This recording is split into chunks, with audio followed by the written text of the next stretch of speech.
Welcome to our second lesson in our Music for Dummies series, and this is what we're calling scales, a lesson on scales. So as we get started today, I'm going to remind you that in our last lesson we studied notes and steps. If you haven't seen that yet or don't know your notes and half steps and whole steps, you'll want to review that before you look at this lesson. And then today, again, we're going to look at scales. I believe that's the next logical step in growing with music. So I want to review just a little bit and mainly picking up one new tidbit that I didn't say. So from our last class, we learned there were 13 notes. We learned C, C sharp, D, D sharp, etc. We learned that there are some that don't have a sharp note out of those 13, and we learned just memorize them, like your numbers, just memorize them. But what I wanted to make sure we said is that I didn't make it clear or make the exact statement that some notes have two names. There's called by like a sharp and a flat name. Notice like on the keyboard that we see in front of us, we see certain notes that have a D flat, like there's a C sharp. They're both sharp and flat. So it's possible some students were going, well, what about all these other notes that we haven't talked about? Well, they're the same note, just a different name. And that will make more sense, I believe, as you progress. You'll see there's times you call it one name, times you call it another, because you always use every letter of the alphabet in your scale, but sometimes it's a sharp, sometimes it's a flat. Again, just like memorizing notes, don't worry about it yet. You're going to grow to the point where that makes sense if it doesn't yet. So hang in there. Let's see here. Again, just saying that C sharp, D flat is the example there. And again, I didn't lie. There are just 13 notes. So as we begin our scale lesson, what is a scale? If you look on the internet, definition's not going to sound like what I'm going to say exactly, but here's the way I think of it. It's like a rule or a pattern you follow to know what notes to play or to know what notes sound good together. That's what a scale is. It's like a rule you follow. And in math and things, or people that like patterns, that's nice to have. That makes us happy. We have a rule or pattern we can follow. So let's start looking at that. The major scale rule or pattern, here's all it is. It says that you pick a note you start on. So if I say I want to start on a C, and I'm going to do the major scale, so I just start on C and follow the rule. And the rule says, hey, take a whole step, take another whole step, take a half step, whole step, whole step, whole step, half step. That's the rule. So on any note you start on, go whole, whole, half, whole, whole, whole, half.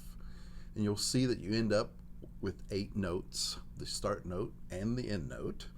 And that's why we said in our notes we had 13.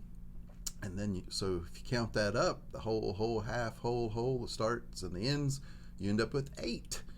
And of course, octave, the prefix means 8. There's where your notes come from in a scale. So, matter of fact, there's big fancy words.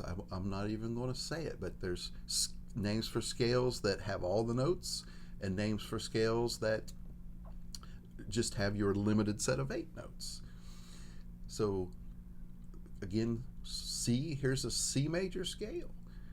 Start on C, whole step, half step, whole step, whole step, whole step, half step. And what's neat, you'll see that one doesn't have any sharps or flats, does it?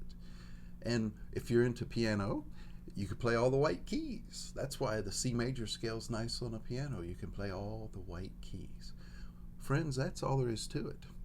You're making a long journey on your music knowledge, knowing your notes, knowing what a half step and whole step is, and now you know a major scale rule. Let's look at a few more examples today.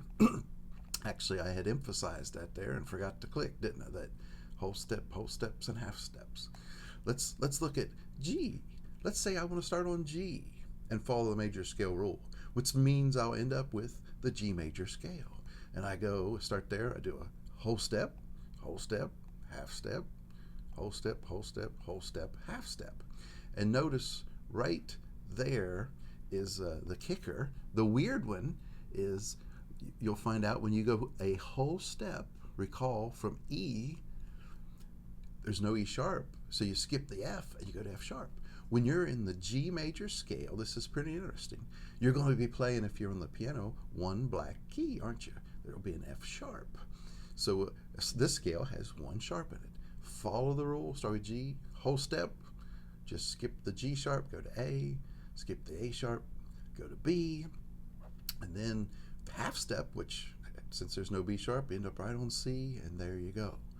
So just following the rule. One more example, if we started on D, we would end up with the D major scale, wouldn't we?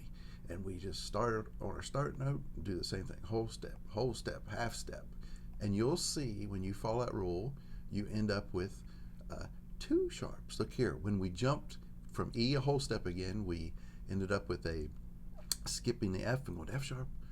When we went from B and we went a whole step here, we skipped the C and went to a C sharp. So the D major scale has two sharps in it. And that's all there is to it. Don't worry about memorizing each note right now in the scale. Just know the rule.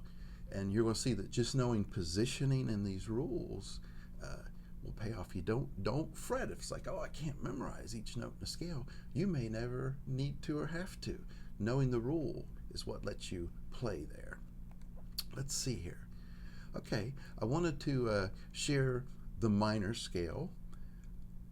I don't want to overwhelm you, but it's interesting that there are other scale rules. And here's an example.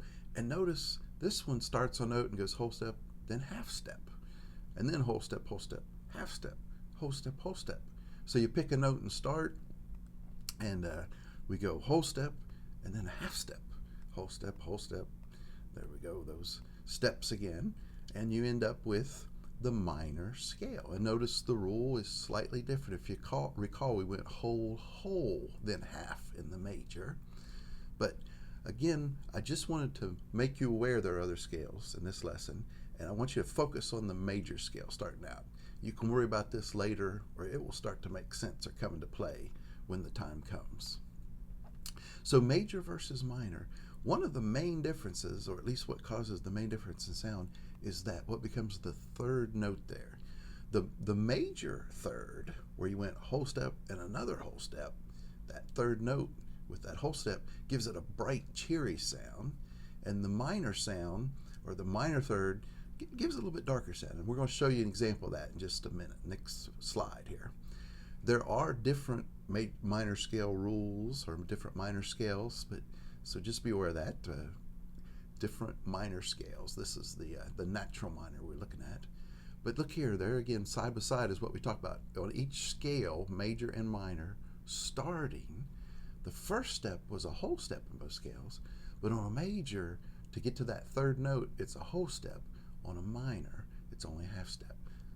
And again, what happens, that major gives a happy, cheery sound, that minor gives a sad sound.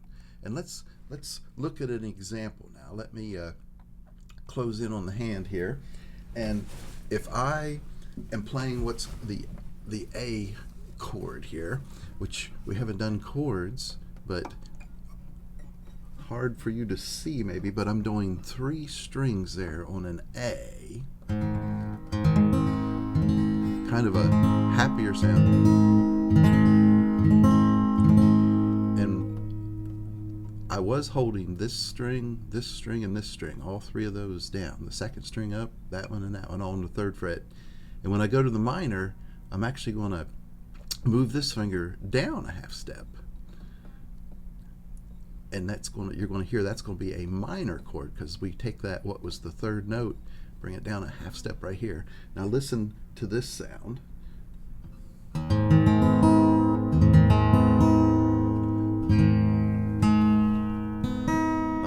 See how we've got that finger there holding that string a little bit lower. Now, minor sound. Major, and then minor. Sadder sound. So, you might not realize it, but you've learned more than you know already. You've got your notes, your whole steps, half steps. You know the major scale rule, and we can progress a little more. You're going to see why some notes sound good together and why some notes don't in our next lesson. So I hope you'll stick with us.